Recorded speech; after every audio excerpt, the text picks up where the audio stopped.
Have you ever wondered what clothes Jesus wore? Well, as it turns out, we have information about Jesus' clothing in the Bible and from early Christian iconography. So let's take a look and see what Jesus' style might have looked like.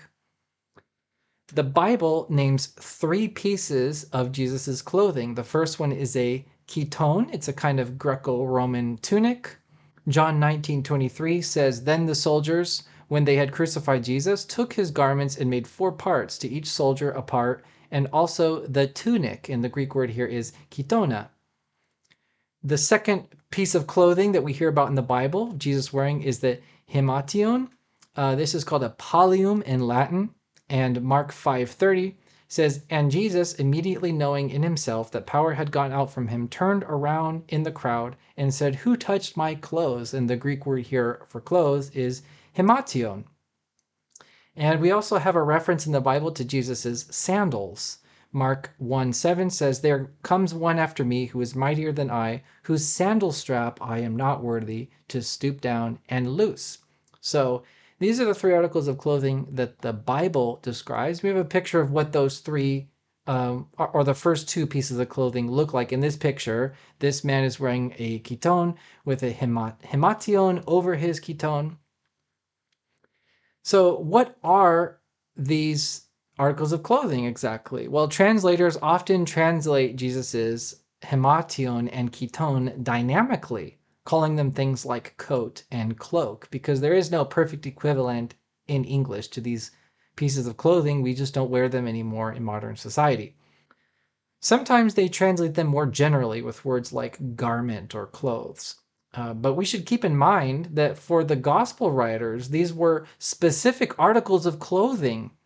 And it would be like if you were to write a letter and you would say something about jeans and a t-shirt, and then that letter was translated for another culture and they don't have jeans and t-shirts, they don't know what those are, you might just translate it as clothes. But in not translating the specific articles of clothing, you lose some of the details of the meaning there. And this can have an impact on the meaning of the Bible. So for example, in Luke 6:29, Jesus says, "From him who takes away your himation, do not withhold your chiton either." Okay, and the translation here in the New King James Version is cloak and tunic. But in the context of Greco-Roman clothing, you wear a chiton and then over your body with nothing under it, and then you wear a himation over your chiton. So basically, this command is saying, give him all your clothes. As far as we know, Greeks didn't wear anything under their tunics. So a man without his himation and chiton would be naked. So it gives a whole new meaning to this passage. You're not just giving him clothes, you're giving him all your clothes. And so a modern version of this command might look like something like, "From him who takes away your t-shirt, do not withhold your jeans and underwear either." So it's very strong, very scandalous, and very powerful command. And I haven't heard any sermons saying, "Get rid of all your clothes." If someone takes one from you, give them everything. But maybe someone will talk about that one day. But the impact here is, it just hits differently if you know what these clothes are.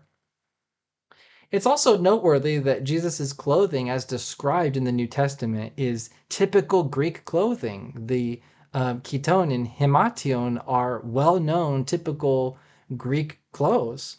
And this is acknowledged by Tertullian. He wrote a whole work on the topic of the himation, which is pallium in Latin. He says, "When this pallium itself, more carefully arranged with sandals in Greek fashion, flatters Aesculapius, how much more should you accuse it and press upon it with your eyes?" So he acknowledges here that it's a Greek look to have a pallium and sandals. That's a himation and sandals. And this makes total sense because leading up to the time of Christ, Judea was under more than 200 years of Greek rule. And we already know that the Greek language impressed itself upon Judean culture because the New Testament was written in Greek. They were using the Greek Septuagint. So it makes total sense that they adopted Greek style as well. So what about ancient archaeology and ancient iconography? Well, the earliest depictions of Jesus from the archaeology are actually very consistent in his clothing. And they agree with the Bible in showing Jesus in a chiton and a himation and sandals. So Dr. Robin Jensen writes, as a youthful adult, Jesus is fully clothed in the relatively simple garb of an ordinary Roman male, usually a tunic or a tunic in pallium. Tunic in pallium is that chiton in himation. But what's interesting is the iconography and in the consistency of the iconography in the early church adds a few little details that aren't in the Bible. For example, it shows Jesus's chiton and himation as being white. So it adds this detail that's not really listed in the Bible, that he was wearing white clothes. And there is some later iconography that shows Jesus in a blue or purple chiton and himation, but purple was a very expensive color in the time of Jesus, and it was associated with someone like kings or something like that. So probably this was a later iconographic development to emphasize Jesus's authority as a king. Um, Iconography in the early church also shows clavi on Jesus's tunic, and those clavi are dark colored, like a dark blue or dark brown. So it's another detail that we have about his clothes from the ancient iconography. So what is a chiton? Well, Joshua Mark writes, the chiton was a simple white tunic, which could be an undergarment or one's daily public outfit. It was a cloth cylinder one stepped into, which was held at the shoulders by brooches or pins and bloused at the waist by pulling it over a zoni, a belt of leather or cloth. So it's a round piece of clothing, something like a poncho, but it's intended to be either an undergarment or worn by itself. And it would drape over the body, and then you could put a belt on to kind of hold it at the waist. Um, because chitons were often worn with belts, it's safe to assume that Jesus also owned a belt, a chiton, even though the Bible doesn't mention it. But the Bible does mention that John the Baptist had a belt, that his disciples had belts, and Paul had belts as well. And in Latin, this piece of clothing is called a tunica, and so in English we can also call it a tunic. Other translations for it include coat or clothes or garment, something like that. Um, and sometimes it's translated as undergarment because the Greeks and the Romans would wear it underneath a himation. But it's important to keep in mind it's not underwear as we understand it. So it's not like something private. You could put on a, a chiton and then go outside wearing just that because it's also appropriate. So it's not like our underwear, even though sometimes it's translated as undergarment. What is a himation then? Well, Joshua Mark writes, the himation is worn over a chiton, peblos, or both by men and women. The himation was a great cloak of 5 yards long and about 1 yard wide, which was usually dyed and ornamented. Okay, what's interesting about the himation is you could wear it in different ways. So it's a single piece of fabric, but depending on how you wrap it on your body, you can have different outfits. Joshua Mark writes, the ease of manipulating the cloth into a garment, which could then be arranged in different styles, meant one could use a single piece of fabric multiple times to create different outfits. So this is that pallium that Tertullian was talking about, and you see it in the early Christian iconography. I have an example here from the catacombs of Peter and Marcellinus in Rome, 3rd century. You can see that himation is wrapped around his body, and it looks wrapped a little different than other depictions because you can wear it in different ways. And in English, this piece of clothing is sometimes translated as a cloak or an outer garment, clothes, raiment, something like that. So there's a few little damage control things I have to say here about this. Uh, just misconceptions or misunderstandings that people might have about these clothings. So himations were often decorated with a fringe or tassels called kraspedon, okay? And this is noted by the historian Don Nardo. He says the ends were decorated and quite often had a fringe or tassels and some small weight of beads attached at the corners so that in movement the weight swung away from the body and emphasized the pattern of the border design. So Greek himations were decorated with fringe or tassels at the bottom. It's typical in a Greco-Roman style. And we know that Jesus' Himation was decorated in this way because it's referenced in Matthew 9:20.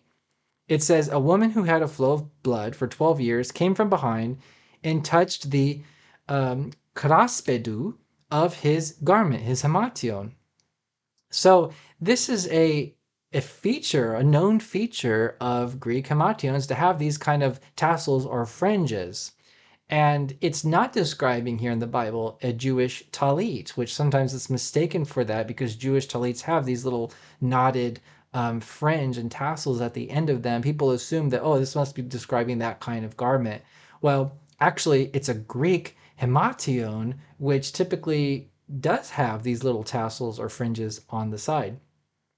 Now, that being said, this may connect to Numbers 15:38, which says, "Speak to the sons of Israel and say to them that they should make fringes for themselves on the flaps of their garments throughout their generations and place a blue thread on the fringes of the flaps." And in the Septuagint, it uses the exact same words. It uses kraspeda and himation for these fringes on the garments. So is it just a happy coincidence that the Jewish laws and the tassels corresponds to a typical Greek style and tradition? Maybe. It's kind of interesting. It's hard to tell whether or not Jesus's tassels were following a Jewish tradition or if they were just a decoration following a Greek style or if it was both. I don't know. It's interesting connection there, though.